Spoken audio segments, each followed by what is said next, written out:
HRN listeners. As we celebrate our 15th year, we are deepening our commitment to giving voice to the next generation of food systems storytellers, and we need your help. Our internship and fellowship programs help activate new possibilities for underrepresented and underestimated young people through experiential journalism, audio engineering, and production training. Through these unique programs, HRN helps food equity stewards build essential workforce readiness skills that expand their potential and foster economic mobility. Please consider supporting these critical programs. And with a minimum donation, you can be entered to win a dinner for two at an amazing restaurant in one of 8 cities and tickets to a concert at a great venue in one of those cities. We have incredible partners across the country who have donated, as they also share our passion for helping to educate the next generation of food systems storytellers. Check out heritageradionetwork.org/15 to donate and enter to win today. That's heritageradionetwork.org/15 to donate and enter to win today. And make sure you donate before March 31st. Thank you.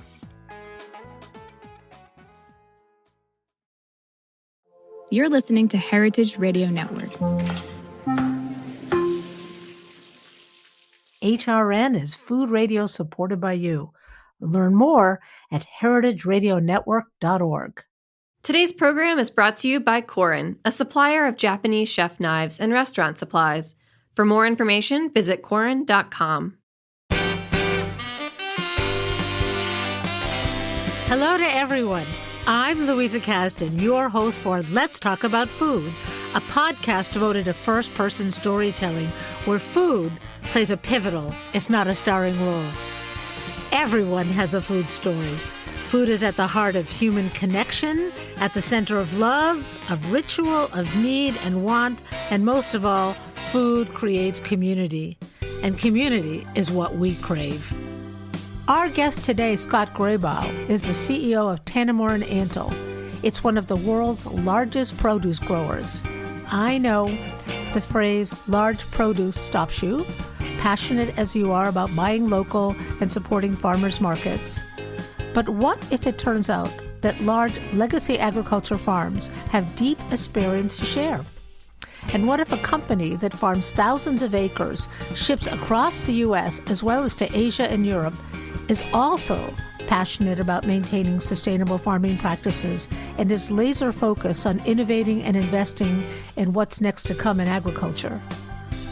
Let's have a listen to Tanimura & Antle CEO Scott Grabow and let him educate us about legacy farming, or maybe just rattle a few of our prejudices. From what I understand, Tanimura is one of the largest growers of produce in America. Would you say that's accurate? Yeah, that's pretty close to it. We're a specialty crop grower. So specialty crops are your iceberg lettuce, your celery, broccoli, romaine lettuces, and the like. So when you look at agriculture as a whole, obviously you have the mega crops of your corns, tomatoes, things like potatoes, onions, and the like. And those are very large companies. And the specialty crop arena that we operate here in California, we are one of maybe the 5 largest companies here in the United States providing those products. Wow. I have to say that once I became familiar with the company, I noticed that one of the things that I always buy, the set of 4 different artisan lettuces, is yours. And I was very surprised. I have the little red lettuce and the little green lettuce and 4 little heads of lettuce in a box, and they make perfect salads, and I'm happy with them. Tell me a little bit about the history of the company, and then tell me a little bit about you, how you got to be the president and CEO of Tanimura & Antle. Yeah, my experience with Tanimura & Antle started back in, let's say, the late 90s. I was working for a company called Arthur Andersen. Oh, I've heard of them. No longer around. They Yep. were a very large multinational audit and consulting firm. And Tanimura & Antle, along with a number of other produce companies that you probably would be familiar with by name, were my clients. And so I had worked with Tanimura & Antle for about 5 years. Arthur Andersen became no more. I left that arena and came to work for Tanimura & Antle, first in the finance arena, and then over time got more and more involved with operations and working on various purchases of businesses, maybe working with some of our divisions in regards to improving performance and results, and was very blessed to be able to spend a lot of time with Rick Antle, who was our founder and president and CEO from the inception of our company. traveling the world, looking at different products, looking at different offerings, improving our operations, adding to our portfolio. And when Rick passed away in 2018, I became the successor after Rick as president and CEO. Wow. Had you had any personal background in agriculture? Really not. My experience really was on the business consulting and audit side, but I have a very inquisitive mind. And I think that's what agriculture requires, is someone that takes interest, that pays attention to details. And it's a labor of love over the course of many years, working with both our operations, our farming, our harvest, our distribution and cooling, and working with some very talented people that were willing to teach me along the way as I was interested in learning. And that's really just a baptism by fire. I can imagine suddenly you're working in big fields instead of big cubicles. Wow. So had you had any sort of predilection for farming, agriculture? Are you a California boy? Yeah. So our family does have roots. And it's interesting whenever you ask somebody that question, everyone goes back to the same answer as yes, my father, my grandfather, my great-grandfather, our family migrated. At one point in all of our lives, we were involved in some form of food production, agriculture, just for the basic survival. It wasn't until the Industrial Revolution where everybody specialized and things changed. People moved to the cities and out of the country, and really people's careers had changed. My family moved out during the Dust Bowl. They migrated into Southern California, Orange County, when Orange County meant just that. There was a lot of citrus in the region. And my great-grandfather and their families farmed oranges in the Orange County area. And my father grew up on those farms, and my mother grew up on those farms. And that's how we got to California originally. And there's always been a love. We always had a big garden in the backyard. We always had things that we were eating year-round. The fortunate thing of growing up in Southern California is you have sun year-round, and a lot of things grow through all the different months. And so it was a responsibility that we had to go and work in the garden, but it was also an opportunity and a love that my father taught us young in age to be able to work hard and be able to produce something on our own and to be able to enjoy literally the fruits of your labors. Literally the fruits of your labors. No, it is true about California. One of my daughters lives in Los Angeles, and I go to the grocery store, and for some reason, part of my grocery pattern is I always buy lemons. And she said, "You don't buy lemons in California, you grow them." She has a tree in her yard it's quite wonderful. There you are, the scion of a gardening and agriculture family, but they were probably surprised that you ended up going into the... Yes and no. So my father, like I said, that's how he was raised. And he was probably the first to move away from agriculture after the war. He was actually stationed here in Fort Ord, here in California, which is just over the hill in Monterey from Salinas, California, where we sit. And it's just a stone's throw. And so when I told him that I was going to go work for Tanner Moore & Antle, he was already aware of the company. When he was stationed here at Fort Ord, Bud of California really was the legacy company in lettuce. A lot of innovation, a lot of growth, and everybody knew Bud of California in the area. And my father, when I told him I was going to go work for the Antles, was already aware, already excited. It's something that he felt that he missed in his life. He's no longer with me today, but that was a dream that he had, was to work in agriculture. Life didn't steer him in that direction. He was an educator, but through myself and spending after his retirement a lot of time in our area, him visiting me and visiting our operations here, he got to experience that again that he missed after his youth. And tell me a little bit about the history of the company. There's Tanamura and there's Antle. Were they two different growers who came together? So the history really goes back to the migration. So the Antles came into California, very similar to my family during the Dust Bowl, where agriculture had started to migrate and move from the east to the west. The Tanamuras had migrated from Japan in the early 20s, and the Tanamuras were legacy growers. They started with their first 40 acres and continued to grow and put back into their operations. When you say legacy growers, that obviously means something precise to you, and I don't know what that is. Yeah, so as people migrated to the west, there's certain families that are known within the regions. And it's quite interesting as you look at the different ranches that exist in this highly fertile area of California. Ranches are actually named once.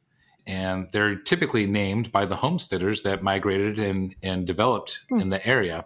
And so as we drive and as we farm, we refer to areas that we grow on a legacy name of the ranch, which usually is the original homesteading family that came in and developed that farming operation in the beginning.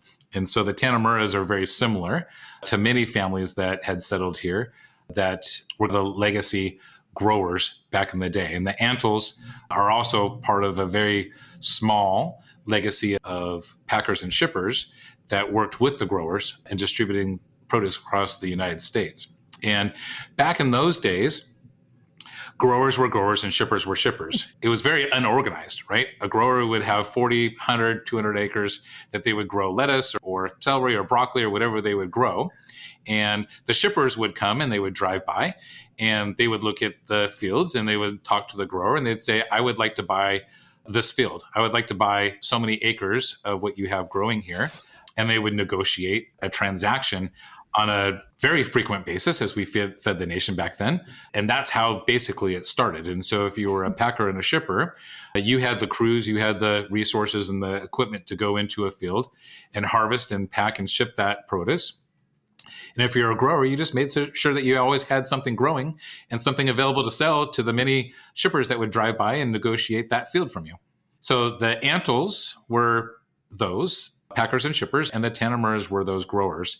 And the Tannamuras, if you were to go to our website, there's a bit of history and you can Google on YouTube, you can see a lot of the stories around the Tannamuras because the Tannamuras developed and started their business in the early, say, 20s and on. And when the war broke out, they were put into the concentration camps and they lost just about everything. Wow. And it's a really interesting, heart-wrenching story because when they came out of the concentration camps, a lot of the families in the area had assisted by storing maybe their tractors, safeguarding some of their assets, and they had to rebuild and start from scratch. But they had all of the eagerness and the know-how to be able to do that. And they had partnered then with the shippers that had assisted, and the Antles were one of those partners that assisted in safeguarding their assets when they were in the concentration camps. So those were the days of Lester Antle that migrated here, Bud Antle that took over the company after Lester, and Bud Antle, Bud of California, really blossomed and grew as this family operation worked with many growers, the Tannamuras being one of them. When Bud passed away, the next generation was Bob Antle, and Bob had inherited the company, but it was a little bit of a difficult time after Bud, who established Bud of California, had passed away. And Bob actually sold the company. He sold that to Castle & Cooke. Castle & Cooke is what you would know as Dole. Dole, everybody thinks of Dole as pineapples and bananas, which they are very big in the fruit industry. Dole got its start in the fresh vegetable business by acquiring Bud Antle Inc., Bud of California. And so Dole, even today, still operates trucks driving that Dole has. And their operating company is named after Bud Antle from the company they had acquired back in the late 70s. After about 5 years of the Antles working for Dole, one of the stories that Rick had told me early on is that after about 5 years of working, going to Costa Rica, looking at bananas and so forth, they decided that working for a big corporation like Dole wasn't for them. And so in 1982, Rick Antle, who now was up and coming as one of the sons of Bob Antle, worked with his brothers and his father to reestablish shipping and distribution company, a harvest and shipping company again. But this time, rather than just becoming a packer and a shipper, they partnered with the Tannamuras, who had been now a grower for the family for many years. And they built the relationship in 1982, 50% ownership by the Tannamuras, 50% ownership by the Antles. No one had a greater portion or a lesser portion, and basically established the Tannamura and Antle name, established the Tannamura and Antle company, and now for more than 40 years have operated under that very common ownership of equality between the Tannamuras and the Antles, and is really the success of our company even today. It's an amazing story because I think that most people and probably most people who listen to my podcast, have a sense of a faceless nothingness, corporateness about what we would call big ag, which might be an unfair term to you. But the idea that it was actually started by real people and grew is fascinating. Would you consider Tennemer and Antle part of big ag? Yeah, boy, that's a very difficult answer, right? We're not a publicly traded company. We're privately held by family members, and actually our employees own a portion of the company as well.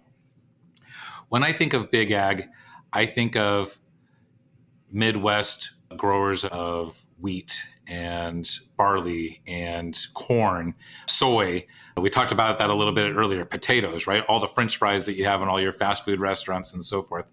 When I think of big ag, those are the giants, right? And there's a lot of investment dollars go into those. There's a lot of government-sponsored programs to be able to protect those farmers that grow for those large companies. Those are the cereals, right? That people eat in their cereal boxes that come with those manufactured processed products that come out of agriculture. We fall under the category of a specialty crop. We don't have any protections when it comes to government sponsoring. There's no subsidies for the specialty crops that we grow. There's no government programs. In fact, there's no insurance that insures the specialty crops either. So we are truly, for most of the organizations within the specialty crops, we are privately held. We are legacy owners handed down from father to son. Even our competition, their stories are very similar. Families that have been in this area for a very long time. It's a lot of hard work. There's a lot of unknowns when you're growing a specialty crop between pests and hail and rain and so forth. And so we don't think of ourselves as big ag because we're family owned and employee owned. We work with a lot of grower partners that have their small farms as well that also grow for us. We're successful because of how we treat our employees. We're successful in regards to how we work and understand the stewardship of our land. We're successful because we treat our growers that grow for us very well. And we've built a reputation around that. And so we've grown in size. So we're a fairly large organization when it comes to the specialty crop, but nowhere near the size of some of these conglomerates in the Midwest. But it's because we just do things very well and have the experience to be able to do that. And that allows us to grow to the size and scale that we are today. It is confounding to me that there's really no protection for specialty crops, which are fruit and vegetables. Do you just not have a good enough lobby with the USDA, or is there some other more mechanical corporate reason why the USDA can't have crop insurance for specialty crops? Yeah, I don't think that I would get into the political governmental side of it and the lobbying. As a nation, I think that our government's probably historically looked out for the staples to ensure that people are fed across the United States, right? And when you look at the staples really are the corn, the wheat, the products to make flour, to ensure that the basics are provided amongst the population as a whole. So what does that mean in regards to lettuce, right? Because we've been working really hard to change diet, right, over the last 100 years, and maybe even the last 40 years, and maybe back to the last 20 and the 10. There's not been a lot of variety up until maybe the last 10 years or 20 years in regards to the lettuces that we eat, right? Iceberg was king. Everybody ate iceberg lettuce. That's what they knew. That's what their salads were made out of. It wasn't up to maybe the last 20 years that romaine with the population of a Caesar salad really came into play. Romaine has now grown and it's actually surpassed iceberg lettuce of popularity. And I think that as people have learned to eat a healthy lifestyle, as they've learned to put lettuces into their diet, the interest really has taken off in the last 10, maybe 5 years in regards to texture, flavor, variety, understanding the different lettuce types and textures that you can have within a salad. And no longer is a salad just an iceberg lettuce and you changed it by the croutons and the different maybe condiments that you put into it. Now people really are focusing on less dressings, less additives that are getting into their salads, and more about the lettuce and the taste that goes along with that. So it's an exciting time for our industry. People understand that in terms of a healthy diet that can sustain health, they need to have a balance of vegetables and fibers and fruits. And do you do fruits? I didn't see fruits on the website. We do not do fruits. We are purely vegetables, and we don't want to get into the what is a fruit and what's a vegetable, right? Is an avocado a fruit or a vegetable? Is a tomato a fruit or a vegetable? But easily for me on those very difficult ones to determine. I don't grow avocados nor tomatoes, so we don't have to get there. Again, where a lot of our lettuce types, our broccolis, our cauliflowers, celeries, onions, those are really the staples. We do grow, but we do that as part of our crop rotation. We do that for other shippers. So we'll grow on our land base strawberries for a strawberry shipper. We'll grow watermelons, cantaloupes, honeydews for a melon shipper. And that's all about keeping healthy soils, good crop rotation, providing for what you would call a regenerative ag type environment where you're always working on a healthy soil and rotating different crops, cover crops, to ensure that you have that biodiversity.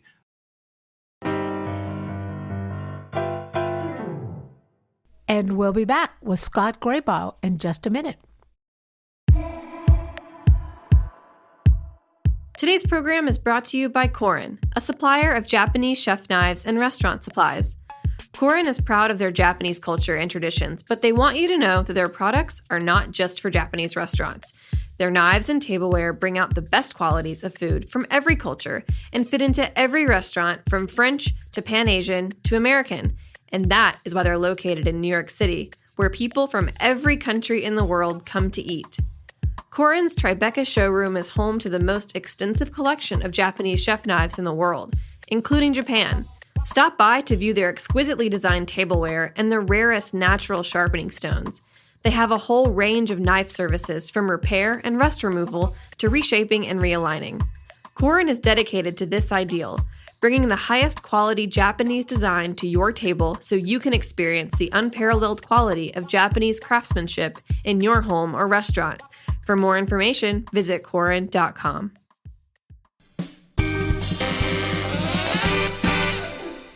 And we are back with Tanner Moore and Antle Scott Graybaugh.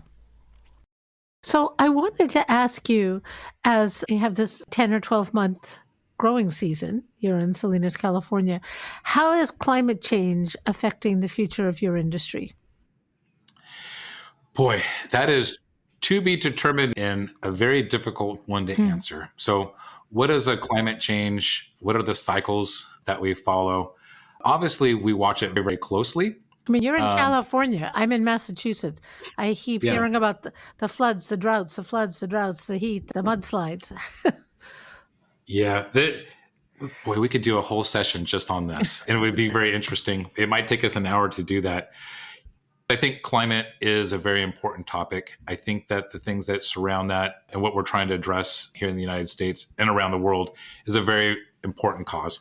So moving away from cause and effect, we produce 52 weeks out of the year, right? We harvest, we plant, we harvest, we ship, and we sell the same amount of lettuce, celery, broccoli, cauliflower, all these commodities that we've talked about every single week, 52 weeks out of the year. Oh. So that requires us to have good modeling. If I harvest the same amount of lettuce every week, I have to know when I put that seed in the ground in a very precise basis when that lettuce is going to be ready to harvest. So we watch the trends, temperatures, rainfall, the movement of the sun. We look at a very accurate schedule of the days to harvest, and we call it days to harvest, meaning that when we put the seed in the ground, how many days will it take from putting that seed in the ground to when it's ready to be harvested to be able to put into our cooler and ship throughout the United States. And so we look at trends. We might look at a 3-year trend. We might look at a 5-year trend. We may look at a 10-year trend of how many days it takes that seed from planting to be ready to harvest. And we look at those trends because if I use a 10-year trend on our days to harvest, and if the world is warming, then you would expect that the warm weather would make something grow faster than if it was cooler. And so we look at those trends to say, are our crops speeding up or slowing down? If you have optimal light, optimal heat, and you have all the other aspects of good soil, good crop management, and water, that seed is going to flourish and it's going to grow very well. and you're going to have your optimal days to harvest. When it becomes cloudy and it rains and we have cool weather, it slows things down a little bit, but yet you still grow a good crop. It just takes a little bit longer. And so we model and we look and we decide, is the world warming up where we grow? Do we need to use a 3-year average in regards to our days to harvest because things are changing very quickly? Can I use a 10-year average, a 20-year average, so forth? And again, in our short history of the United States, and we've been growing here for now 60, 80 years, maybe even 100 years when you look at the Tanimura's, we see floods on a very regular basis, right? We all mark on our calendars the flood of 94, the flood of 97, now recently the flood of 2022. But those all occur, it seems, in a very regular cycle of when we're due for those floods and they come through over the last 80 and 100 years. If you go and look at the historical, we see cycles of droughts in California. I remember when I was a child back in the late 70s down in Southern California, we had those droughts, right? We had to conserve our watering. We had to decide when to flush the toilets and how many times you flush the toilets in a day to conserve those waters. And then California has the years of plenty and the years of drought, just like lots of places around the world. And so what is the cycle? Right now, we're actually, in the last 3 years, things have been a little bit cooler, right? We've actually got a relief from the droughts and we've seen a lot of rain. Yep. This year is probably a very typical year. We've seen steady rains spread out by maybe 5 to 7 day gaps in between. And California is known for its rains. People know that, just like Oregon and Washington, they're known for its rains as well. California is a little bit more moderate than your Oregons and Washingtons. They get a lot of rainfall. And so I don't think that we've actually seen really that much. The flood of 2022 or 2023 that we saw really was just the fact that it rained within a short amount of time. But the rainfall this year is the same as last year. It's just been spread out a little bit more than normal. So you're not seeing catastrophes, you're seeing cycles. We are seeing cycles. I think that if you looked at all of the data points, I would say that we agree that it appears that things are, over the last 10, 15 years, maybe a little bit warmer than the previous 10 or 15 years. But we're seeing these things in cycles within our operations. Interesting. The steps that this nation has taken over the last 100 years, right? We have our own cycle, from burning coal to keep ourselves warm in our homes to now using natural gas and other alternatives that are out there just to keep ourselves warm, right? That has migrated over the course of many years. Sure. Our cars are cleaner than they have ever been, and we continue to work on that side. And I think just the air, and we can see the difference between our life cycles of what it was like when we were young and what it's like today, and things are definitely improving. We have to be science-based. We have to look at those trends for the type of business that we're in, and we modify. In the last 2 or 3 years, we're actually extending our days to harvest. We believe that things are cooling in the area that we're at, and we watch and we follow those cycles as we can see them. As you expand Tanimura and Antle, and I assume that one of the limiting factors has to be access to land, access to places where you can grow. Recently, Tanimura and Antle made an investment in Green City Growers, a Massachusetts-based urban farming company. It's a very different scale and company from Tanimura and Antle. What was your strategy behind that acquisition? Yeah. I'm going to give you the long road, and then you can decide if I was able to answer your question for you. Okay. So the Antles and the Tanimuras have a long history of innovation.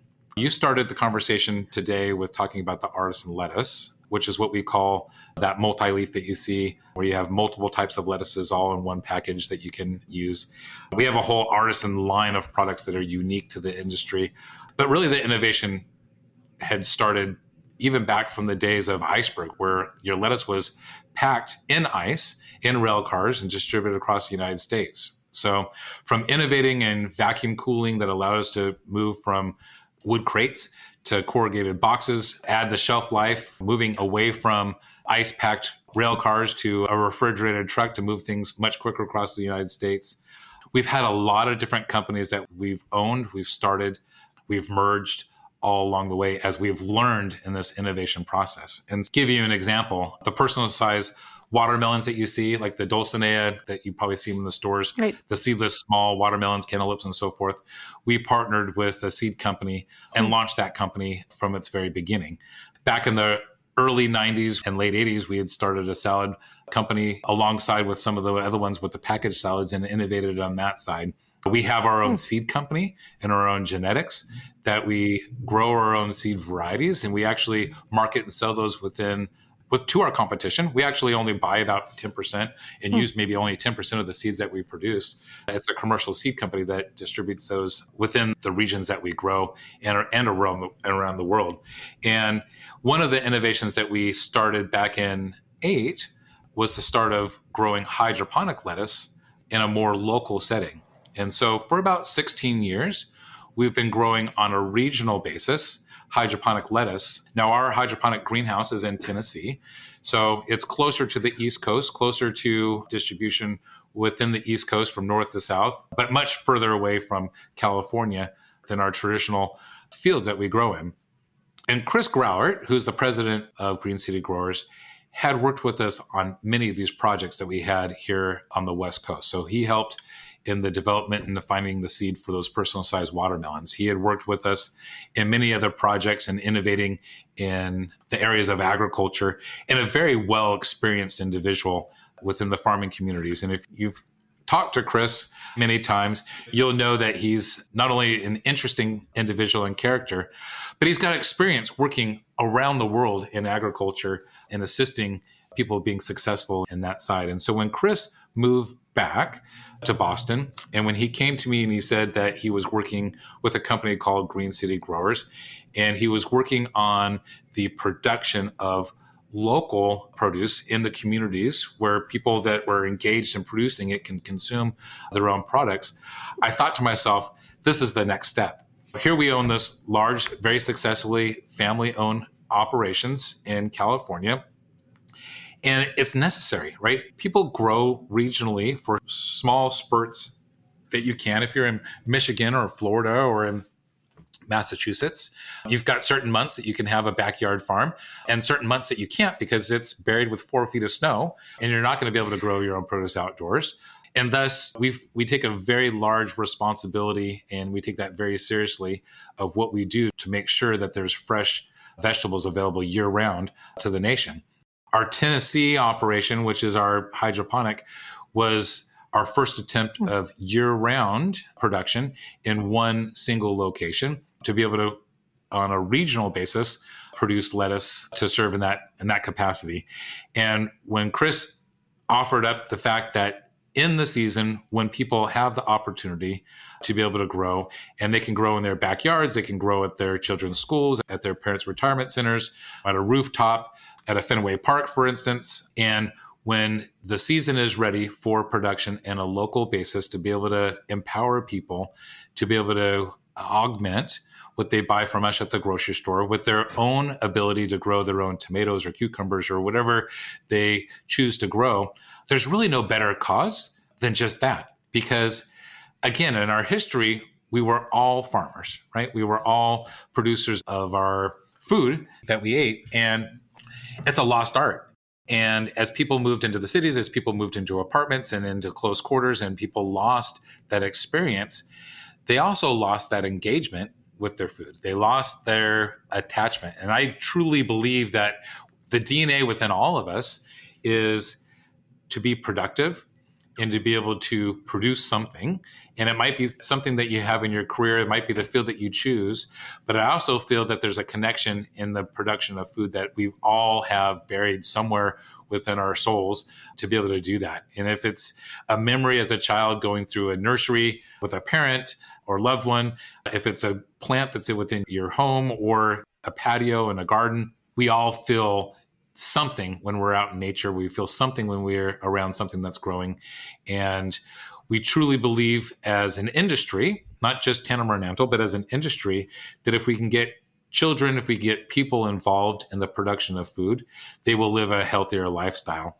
And I think there's a lot of science and studies that will tell you that children that are involved and engaged in the production of food are more apt to try those foods. And so I don't see the production on a localized basis as any type of thing than a compliment to what we're already trying to do here in the West Coast.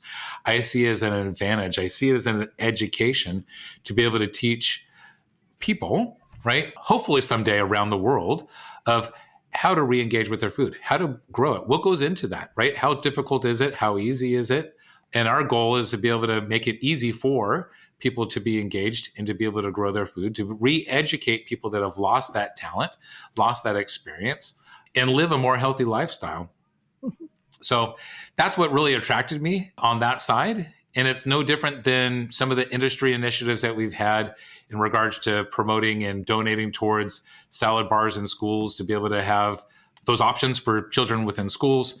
But this is different, right? This is not providing an option at a school menu of fresh produce. This is providing an education for children or individuals. Of course, I talk about children a lot, but even adults, right? To be engaged and involved, have readily access to the fruits of their own labor. We talked about that as my child, of reaping the fruits of their own labor, to be able to have that. And I think it's going to benefit both the industry. I think it's going to benefit humans in general. And hopefully Chris is successful in continuing to grow, communicate, and engage with people, starting here in the Massachusetts area and areas to be able to expand. Well, I'm totally with you on that. And obviously in a place like Massachusetts and the whole Northeast, we are far away from the growing sources in California. We have a need for fresh food. If there were any kind of a disturbance in the supply chain, we would feel it. And those beautiful artisan lettuces may not make it to me for a while. But I think one of the fascinating things is that as people think of food as a commodity, but when they see it actually happening and growing, they have a certain kind of reverence for the level of effort that's involved, which is why I think people like farmers market so much. There's a personality and a reality behind it. There is a person who went out there every day and picked those peppers off the plants. And I think that's part of the joy, and that creating that joy around food and around produce is incredibly important, because it creates a sort of a whole value experience that doesn't happen when your whole experience with food is that you go to the grocery store. The sentiment that you describe really is, in my mind, it comes from the fact that people have a larger awareness and they want to know more about their food, but there hasn't been enough education. And so there's a lot of assumptions that go into that. So people think of third world countries when they think of agriculture without any experience of coming to California, visiting the farms, driving the roads. It's literally to your left and to your right as you're driving down most of the roads where you can see fresh vegetables being grown. And the farmers that have been farming on this land for the last 100 years really are stewards of their land. And it's not just Tanner Marinantal. It is across the board. They understand what it takes to be sustainable, to be able to be, like I said again, stewards of the land, to ensure that they can continue to grow on that same land that their ancestors were growing on for the last 100 years, and to be able to grow for hundreds of years to come in regards to the soil health, the crop health, everything that needs to happen. And that doesn't happen by pumping a lot of chemicals in the soil. That is by responsibly taking care of their farms, taking care of their dirt, and the responsibility that they have. And so as you hear terms like regenerative ag, as you hear terms of sustainability, as you hear all of those terms and how we're going to solve these, we need to be able to educate those people that want to understand those terms to what we've done. We wouldn't be successful today if we weren't sustainable about what we do. The price that you pay for your produce wouldn't be at the prices that you are today if we weren't using sustainable and we're conserving of resources. Because otherwise, if we weren't conserving resources the way that we do, your produce would be 10 times what it is. Inflation has gone up for the last 40 years. If you look at the cost of a home, you look at the cost of a vehicle over the last 40 years and where those prices are today, it's not expressed. And even though prices are higher today than maybe they were just a year ago, because we apply all of those elements of conservation that people are looking for. And they just need to understand. They need to get involved, come and see what we do if you so like, and meet people like Chris, I'm in. who has I'm in. experience here, that knows what we're doing, that is doing it in a local area where people can visit him, visit his farms that he helps to maintain and helps companies and individuals produce so that they can connect the dots. And there's not too much difference between what Chris does on a small scale for Green City growers and what we do on a larger scale here in California. I think that you do a great service explaining how a big company like Tanner Moore & Antle functions in a way that we wouldn't understand, because to us, it's a black box. They grow it, God knows how, it gets to us. I really appreciate this, and I hope we speak again soon. Thank you, Louisa. Likewise, I'll look forward to it. Thank you very much for your time. Thank you. Thank you so much, Scott. This was wonderful. I learned a lot, and I bet all of our listeners did too. Thanks for listening. Let's Talk About Food is produced by The Food Voice. I'm producing, along with audio director and composer Mike Moss of Soundscape Boston. You can find more of our stories at our website, letstalkaboutfood.com, and on Heritage Radio or wherever you get your podcasts. Let's Talk About Food is powered by Simplecast. Thanks for listening to Heritage Radio Network, food radio supported by you. Keep in touch at heritageradionetwork.org/subscribe.